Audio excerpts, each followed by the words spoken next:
Rwan, da ni'n gwybod bod gennym ni dipyn o broblemau efo broadband yn Ynys Môn, felly dyma gyfle I chi gael deud eich deud. We know we've got a few broadband issues here on Anglesey, so here's a chance for you to have your say. Ar 6 o fis Gorffennaf, mae gweinidog yn Llywodraeth Cymru sy'n gyfrifol am raglen Superfast Cymru wedi cytuno I ddod yma I Ynys Môn I glywed am ein profiadau ni. Felly dwi eisiau chi ddeutha fi beth yw'ch profiad chi o broadband. Dwi'n gwybod dim profiad I adre fan hyn stori hir, ond dio ddim yn dda iawn. Ond e-bostiwch fi os y gnewch chi, rhin.apiorwerth@cynulliad.cymru. Mi allai wedyn basio'r neges grin a ymlaen I Lywodraeth Cymru.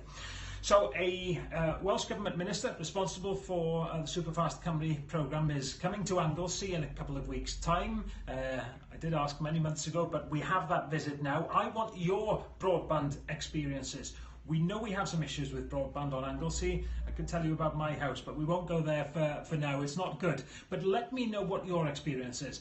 Email me, rhin.apiorwerth@assembly.wales. The email address is on the bottom of the screen there.